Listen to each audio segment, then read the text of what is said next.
Joah knew that life in the countryside was difficult, but he never imagined that he would be so humiliated by an arrogant manager when looking for work on a farm. What the manager couldn't predict was that the world would change, and 10 years later, Joah would return to the same farm, bringing a life lesson that would make him regret it bitterly. Joah was a simple man of humble origins, born and raised in a small village in the interior of Rio Grande do Sul. Life was never easy for him. He lost his father when he was 17, victim of a sudden illness, and was forced to abandon his studies to help support his family. Since then, Joah worked hard to ensure that his mother, Dona Maria, had the minimum necessary to live. They lived in a modest house made of wood with a roof that leaked on rainy days and weather-worn walls. Despite the difficulties, Joah maintained a determined spirit and an unshakable hope for a better future. His mother, a strong and resilient woman, had always taught him the importance of hard work and honesty. No matter how difficult life is, Joah, always be fair and honest. The rest comes with time, she used to say. These words resonated in her mind, guiding her actions and decisions. At 22 years old, without much study or experience, Joah found himself at a crossroads. The work he got in the village was not enough to improve his living conditions, and he felt like he was trapped in an endless cycle of poverty. Wearing old flip-flops, worn-out denim shorts and a worn-out shirt, he decided to go looking for work on the region's farms. His goal was to find a job that could, in some way, change his life and provide a dignified life for his mother. Joah's journey along the dirt roads was lonely and arduous. He walked from farm to farm, facing sun and rain, with a determination that only increased with each rejection. On each farm he visited, Joah offered his services with humility. I cleaned yards, took care of gardens, made small repairs, anything that could guarantee a little money to take home. It was a hot afternoon when Joah arrived at the Boa Vista farm, known for its vast expanse of land and high-quality cattle. The farmhouse was imposing, with its large colonial-style house, surrounded by leafy trees and well-kept gardens. Joah, with his heart racing, approached the balcony where the manager, a robust man with an austere face, was sitting. "What do you want here?" asked the manager, getting up and walking down the porch steps with firm steps. The tone of disdain in his voice was evident. The manager, Mr. Almeida, looked at Joah suspiciously, thinking that this simple, poorly dressed man might be there to try to steal some food or beg for alms. Just another bum looking for trouble, he thought. Joah, humble and nervous, took off his straw hat, twisting it in his hands. "Good afternoon, sir. My name is Joah. I'm looking for a job. I can do anything you need. Cleaning, maintenance, anything," he said, his voice shaky but full of hope. The manager, with a cynical smile, crossed his arms. "We don't hire just anyone here. You need to be qualified to work on our farm. What do you know how to do, anyway?" Joah took a deep breath, trying to remain calm. "Sir, I'm a backyard gardener. I know how to take care of gardens, clean, fix fences, take care of animals. I do a little of everything." "Quintalero?" The manager let out a sarcastic laugh. "Boy, we don't hire people to sweep yards here. We need people with education, with real experience. Go get an education, a degree, some real experience," he said, shaking his head in disapproval. The harsh words hit Joah like a punch in the stomach. he felt humiliated, a lone tear running down his face as he turned to leave. At that moment, John made a promise to himself. He would never be treated that way again. He would turn things around and prove that he was capable of more. Determined to change his life, Joah went to the city. He walked the streets, going from door to door, trying to find work.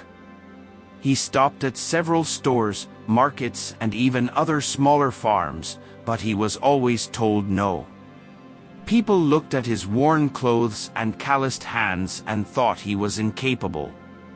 "Sorry, but we're not hiring," they said, avoiding eye contact. Joah began to lose hope, but his determination prevented him from giving up. Tired and discouraged, he saw a small autoelectric station on the outskirts of the city. It was a busy place, with trucks and cars constantly coming and going. The smell of oil and burning metal filled the air. Joah approached the counter where a middle-aged man, with gray hair and grease-stained hands, was serving customers. "Good afternoon, sir." "I'm looking for a job," said Joah, with the same humility as always. The man looked him up and down. "What do you know how to do, boy?" "I'm a gardener, but I learn quickly." "I can help with whatever you need," Joah replied, hopefully. The owner of the workshop, called Mr. Carlos, scratched his chin thoughtfully. "Well, we need someone to help with cleaning and organizing the tools." "Could you start today?" Joah smiled, relieved. "Yes, I can, sir. I am very grateful for the opportunity." Thus, Joah began his new journey in autoelectric. At first, he cleaned the floor and organized the tools. But his curiosity and desire to learn soon caught Mr. Carlos' attention. He carefully observed the mechanics at work, asking about the parts and operation of the vehicles. "Your effort and dedication did not go unnoticed." "Joah, you seem to have a good handle on this," said Mr. Carlos one day, while showing how to repair an alternator. "I'll teach you everything I know." So he did. Carlos taught every detail he knew, things he had never shared with anyone. He saw the effort and sparkle in Joah's eyes during each lesson he learned. Joah learned easily and was very dedicated. In a short time, he assimilated knowledge that others took years to acquire. Over the years, Joah became an expert in autoelectrics. His talent and work ethic earned him respect and recognition. It was then that he decided to open his own workshop.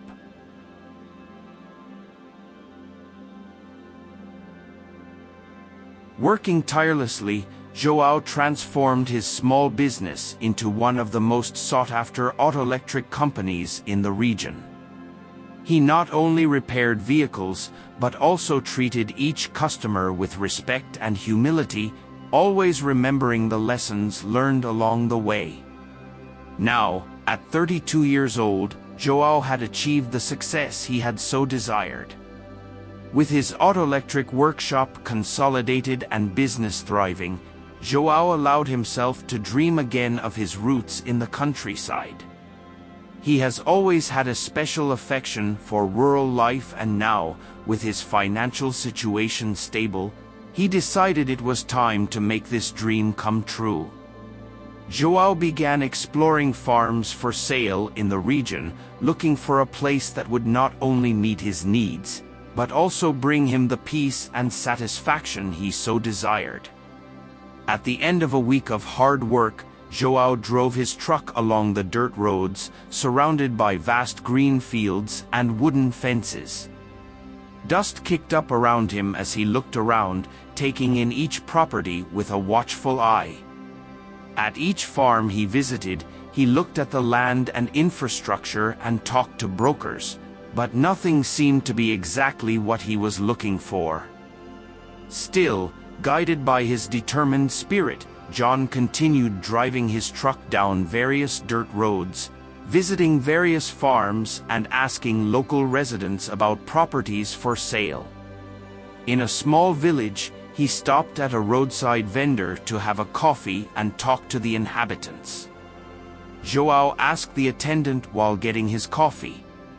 The man replied, scratching his head. Joah thanked him and returned to the truck following instructions. As he approached the entrance to the indicated farm, a mix of anxiety and nostalgia took over him. His heart quickened when he recognized the rusty iron gate. It was the same farm where, 10 years ago, he had faced the humiliation that would change his life. Surprised by the coincidence, Joah stopped the truck and contemplated the entrance for a moment. The memory of that painful afternoon came back with force. He felt a wave of emotions, but also a sense of closure. Determined not to let the past dominate him, he took a deep breath and entered the property. Heading to the farmhouse, Joah found the owner, an elderly man, sitting on the porch. "Good day, sir. I heard that Fazenda Boa Vista is for sale," said Joah, trying to keep his voice steady despite his inner turmoil. The owner stood up and approached, a friendly expression on his face. "Good morning, my boy. Yes, I'm thinking about selling. Times have changed and I no longer have the same willingness as before to take care of everything around here. We can talk if you're interested." Joah nodded and the two sat down to discuss the details of the sale. The farm was large, with fertile land and facilities suitable for livestock farming. Joah felt he was in the right place and decided to go ahead with the purchase. They negotiated the price and Joah assured that the agreement included the condition of keeping the sale a secret, especially from the manager. "Does this farm have a manager? A man who has worked here for many years? Is he a little older, rugged-looking?" Joah asked, trying not to reveal his anxiety. "Yes," replied the owner, tilting his head in curiosity. "He has been with us for over 15 years, always taking care of operations. A dedicated man, I can say." John took a deep breath. The fact that the manager was still on the farm only made his mission more meaningful. "After we finish signing all the papers, I would like to talk to the employees, but without the manager present. I want to surprise him. And please ask everyone not to mention anything about the sale until I'm ready to reveal it." The owner, still a little confused, but respecting Joah's request, agreed. With all documents signed, Joah became the new owner of the Boa Vista farm.